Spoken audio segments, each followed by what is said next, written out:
We continue now at the top of Daf Yomi Gemara in Masechet Shekalim. This is Shekalim Daf 10b. The Gemara begins here with the Mishnah. The Mishnah says para, the Seir HaMishtaleach, the para aduma, and the Seir HaMishtaleach, that is the goat that is sent off on Yom Kippur. The Lashon Shel Zahoris, and then also the Lashon Shel Zahoris. It's a little machlokas what exactly the Lashon Shel Zahoris is. We will say for simplicity that it refers to the string that they hung up in the Beis HaMikdash to see on Yom Kippur whether or not Klal Yisrael had been forgiven.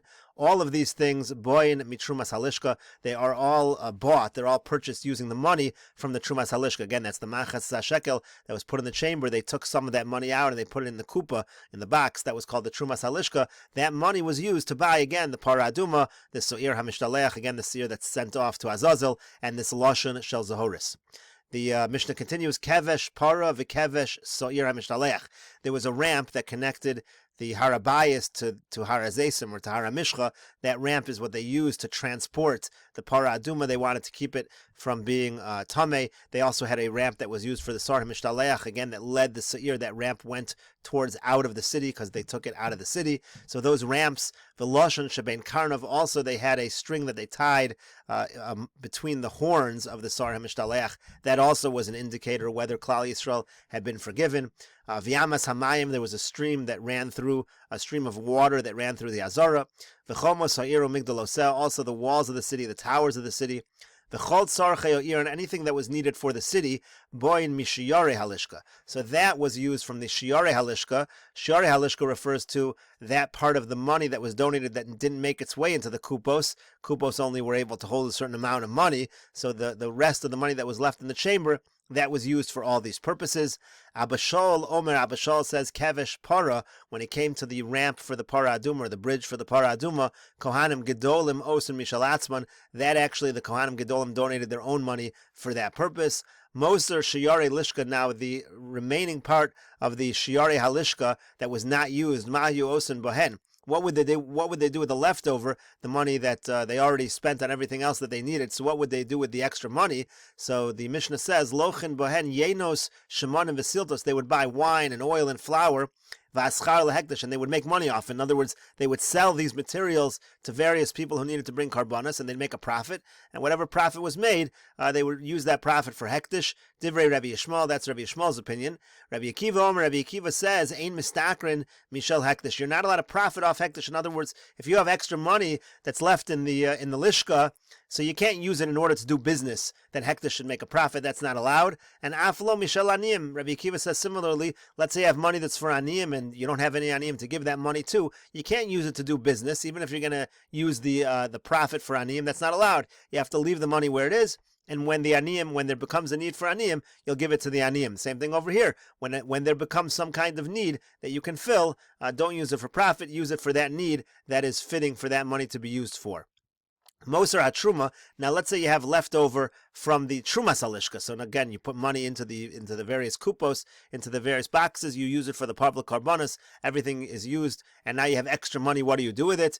Mahayu osin bo. What do they do with the moser hatruma? So the first opinion over here is Rikuei Zav Tziboy Leveis Kodesh HaKadoshim. They used it to make gold, flattened out gold plates, which they used to cover various areas to beautify the Kodesh Kadashim. Rabbi Yishmael says, Moser HaPeiros, what Moser HaPeiros is will be explained in the Gemara, but Moser HaPeiros Ketz HaMizbeach, that was used for karbonos in the summertime on the Mizbeach. They wanted to make sure the Mizbeach always had karbonos on it. Moser Truma, and he says that the leftover from the Trumas Halishka, L'chli Shares, that was used for Kli Shares, for vessels that would be used in service in the Beis HaMikdash. Rabbi Akiva says, Moser Truma, the extra part of the Trumas Halishka, L'ketz HaMizbeach, that would be used for Ketz HaMizbeach, that would be used again for karbonos in the summertime. Moser Nesachim L'chli Shares, the Moser Nesachim, that will be explained in the Gemara what that is. That was used for Kli Shares. Rabbi Chananya Skan HaKohanim Omer, Rabbi Chananya Skan HaKohanim, he was the voice of the Kohen Gadol. He used to say, Moser Nesachim Ketz HaMizbeach, that the Moser Nesachim was for Ketz HaMizbeach, for the summertime karbonos. Moser HaTruma, the extra from the Trumas Halishka, L'chli Shares, that was used for Kli Shares. Zeh v'zeh lo hayu modim bepeiros. And both of these latter Tanoim over here, Rabbi Chananya Skan HaKohanim and Rabbi Akiva did not agree with Rabbi Yishmael's position when it came to Moser HaPeiros, that was used for Keitz HaMizbeach. The Gemara begins first quoting the Mishnah, Kevesh Para V'chulu, and the Gemara says, Rabbi Yishmael bar Nachman b'shem Rabbi Yonasan. Rabbi Yishmael bar Nachman says in the name of Rabbi Yonasan, Gimel L'shonos Hein. There were 3 different red threads, and they had different weights because they had different uses. The first one was Shel Sa'ir. The first one was by the Sir HaMishtaleach B'Sela. That one weighed a Sela, which is heavy, and the reason why it needed to be a larger thread was because they would actually cut it in half. Part of it they would tie around a rock, and part of it they would tie around the horns of the Sa'ir HaMishtaleach of this particular goat. Shel Mitzora, when it came to the red thread that was used in the Mitzora, which they would dip into the water, the concoction that they used in the purification of the Mitzora, that was a smaller thread. That was B'Shekel. That was just a shekel. That is half of a Sela. And Shel Para, the one that they used for the Para Aduma, that one they would actually need to throw into the Mechatas. It needed to be heavy enough to throw. So B'Shtei Slime, that weighed 2 slime. That was a heavier thread because they needed to throw it into that mixture. The Gemara continues, Rabbi Chunya Divras Chivrin, Rabbi Ba Bar Zavd B'Shem Rabbi Shimon ben Chalafta. Rabbi Chunya says, name of Rabbi Ba, in the name of Rabbi Shimon ben Chalafta, Shel Para B'Shtei Slime Umechza. Actually, the one of the Para Aduma was even heavier. It was 2.5 slime. Vista Mafkin Lishna, some people have the language as Ba'asara Zuz. It was 10 zuz. That is exactly the same. 10 zuz is 2.5 slime, so it's just a different language of saying it, but both agree on the weight of the particular string. The Gemara now continues to enumerate other professionals who took their payment, their wages, from the Trumas Halishka. So the Gemara says, Rabbi Yehuda b'shem Rabbi Shmuel. Rabbi Yehuda says in the name of Rabbi Shmuel, Talmidei Chachamim hamelamdin es haKohanim. The Talmidei Chachamim who taught the Kohanim Hilchas Shchita, Hilchas Kabbalah, Hilchas Zrika, the halachas of Shchita, and Kabbalah Sadam, and Zrika Sadam, that have to do with Karbanos, Nolan Schar, and Mitrumas Halishka. They would also take their wages from the Trumas Halishka. Rabbi Yitzchak bar Radifa b'shem Rabbi Imi. Rabbi Yitzchak bar Radifa says in the name of Rabbi Imi, Mevakre Mumei Kachim, those people who were inspecting the blemishes on Karbanos, Nolan Schar, and Mitrumas Halishka, they also would take their wages from the Trumas Halishka. Rabbi Acha, Rabbi Tanchem bar Chia b'shem Rabbi Simloi. Rabbi Acha says in the name of Rabbi Tanchem bar Chia, in the name of Rabbi Simloi, Magie Sefer Hazara, those people who corrected the Sefer Torah that was in the Azara, they inspected that Sefer Torah, Notlin, Sechar, and Mitrumas Halishka, they also took their wages from the Trumas Halishka. Gidel bar Binyamin b'shem Rabasi. Gidel bar Binyamin says in the name of Rabbi Asi, Shnei Dayone Gezelos. There were 2 judges of Gezelos. These were judges that had authority over particular issues, monetary issues. So they also took their payment, Notlin Sechar, and they took their wages, Mitrumas Halishka, they took their wages from the Trumas Halishka. Shmuel Amar Shmuel says, Noshim ha'argos beparoches, the women who wove the paroches. There was a paroches in the times of the second Beis HaMikdash that separated between the Kodesh and the Kodesh Kadashim. That was not the case in the first Beis HaMikdash.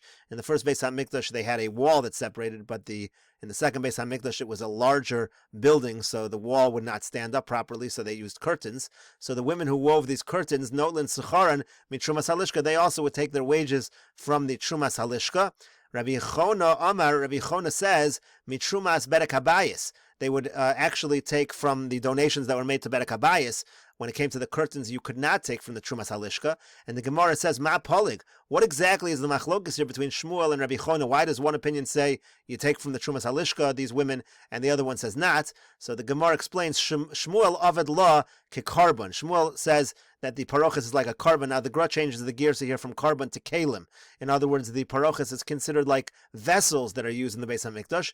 However, and therefore he says it's again, therefore Shmuel says that you take it from the Trumas Halishka, and Rav Chona says, no, Avad La Kabinyan. He says that's like a binyan, that's part of the building, the structure of the Beis HaMikdash, and from the structure of the Beis HaMikdash, that you build from Trumas Bedek Habayis, that you build from donations that are made, specifically for Bedek Habayis, for fixing the house, the Beis HaMikdash itself. And the Gemara continues, Amar Rabbi Chizkiya says, Tana was taught, Rabbi Yehuda Gudgados, that was his name, Rabbi Yehuda Gudgados says, HaKetoras v'chol karbanos hatzibor, when it comes to the Ketoras, when it comes to all karbanos tzibor, boin mitrumas halishka, that is used, you bring those karbanos from the trumas halishka, from the money again that's taken from the chamber and put into the kupos, into the boxes. Mizbeach hazohav v'chol kli shares, the inner mizbeach, the golden mizbeach, and all kli shares, meaning the mizbeach hazav is considered not like a structure of a binyan, but rather it's considered like a kli, it's considered like a vessel. All of those boin mimoser nesachim, those all come from moser nesachim. Again, moser nesachim will be explained later. Mizbeach ha'ola v'ahechol v'azaros, the Mizbeach HaOlah, the outer Mizbeach, the Heichel itself, the courtyards, which are actually part of the structure, they're the binyan of the Beis HaMikdash, Boin Mishiare Halishka, that is brought from the Shiare Halishka, again, from the leftover in the chamber, that's what it's used from. Chutz LaAzaros, Boin Milishkas Bedek HaBayis. And then it says that any area that's built outside of the Azaris, that comes from the Lishka, meaning from the donations of the Bedek HaBayis. And we should note over here that the Gra has just the opposite girsa. He says the Mizbeach HaOlah, the Heichel, and the Azaris, that comes from Bedek HaBayis, from donations to Bedek HaBayis. And the area outside the Azara, on the contrary, it's the area outside the Azaris that come from Shiare Halishka, from that which is left over in the chamber. So he has the opposite a girsa over there. And so the Gemara continues and asks, and we'll learn this like the Gra, V'atani, but wasn't it taught, Avnei Yerushalayim, changes the girsa to Yerushalayim, the stones of Yerushalayim, meaning areas outside of the Azara, which are coming from Shiare Halishka, it says that the stones of Yerushalayim, Moalin Bahen, there is Me'ilah, meaning if you get personal benefit, that is going to be a problem of Me'ilah. So the question then is, V'chiyesh Me'ilah b'shirayim. If that's brought from the Shiare Halishka, is there really Me'ilah by Shiare Halishka? Is that really the case? So the Gemara answers, Elek Rabbi Meir. Rather, no, that there is Me'ilah, because it follows Rabbi Meir. To Rabbi Meir Amar Moalim b'shirayim, because Rabbi Meir actually says, yes, there is Me'ilah by Shirayim. So that's exactly what's happening over here. You're using the money, the leftover money from the Lishka, to build outside of the Azara, to build in Yerushalayim, and Rabbi Meir holds there is in fact Me'ilah for that. But the Gemara questions that. The Gemara says, Amar Rabbi Chia. Rabbi Chia says, Klum Amar Rabbi Meir Ela B'soch Shenaso. When we say there's Me'ilah by Shirayim, that's within the year that money was brought, because within that year, it's actually not used for other things. The money from the Shiare Halishka is not used for regular construction. Over here, where you're using it for construction, clearly it is after that year that it was donated, and in that case, Rabbi Meir also would say there's no Me'ilah, and this question the Gemara leaves unanswered. And again, the idea is, according to Rabbi Meir, within the first year, that's when you're using the money from the Shiare Halishka for karbanos purposes. So then there is Me'ilah in that situation. Once that year passes, now you're using it for other purposes. Even Rabbi Meir would say there is no Me'ilah. So again, that is a contradiction, because if the stones from Yerushalayim are brought from the Shiare Halishka, why is there Me'ilah by those stones? And the Gemara continues, Amar Rabbi Chizkiya says, Tana Rabbi Yehuda Gudgados, again, Rabbi Yehuda Gudgados says, Hashulchan v'hamenorah v'hamizbachos v'haparoches. When it comes to a Beis HaMikdash, if it doesn't have the shulchan, if it doesn't have the menorah, it doesn't have the mizbeachs, doesn't have the paroches, ma'akiv esak karbanos. All of those things are going to be ma'akiv the karbanos. If it's missing any of these items, you're not allowed to bring karbanos. So if it's missing the shulchan, missing the menorah, missing the inner mizbeach, missing the paroches, it's going to be a problem to bring karbanos. Divrei Rabbi Meir, that's Rabbi Meir's opinion. The Chachamim say, Ein lach ma'akiv es ha-karbon, ela ha-kior v'ha-kan bilvad. The only thing that is ma'akiv the karbanos is the kior, that's the basin which they washed from, and the kan, that is the stand upon which the kior stood. That is the only thing that's ma'akiv. Otherwise, you can bring karbanos even if you're missing all of these other items. So the Gemara now asks, V'lochein amar Rabbi Elazar Rabbi Yossi ben Chanina. But that's not what Rabbi Elazar and Rabbi Yossi ben Chanina say. They would seem to disagree with this, because Treyon Amrin, they both say the following rules. Kol hein d'chsiv nochach, any item in the Beis HaMikdash where it says the word nochach, ma'akev, that is ma'akev. You can't bring karbanos if that item is missing. Tzela, any item where it says the word tzela, eino ma'akev, is not ma'akev. That's their rule. And furthermore, V'yamar Rabbi Shmuel bar Nachman b'shem Rabbi Yonasan. Rabbi Shmuel bar Nachman says in the name of Rabbi Yonasan, V'afilu tzela ma'akev, that even tzela is ma'akev. V'yamar Rabbi Lo b'shem, and Rabbi Lo says, again, all these are Amoraim that are giving different sets of rules. We'll continue with this discussion in the next video on Daf Yud Aleph, Amud Aleph.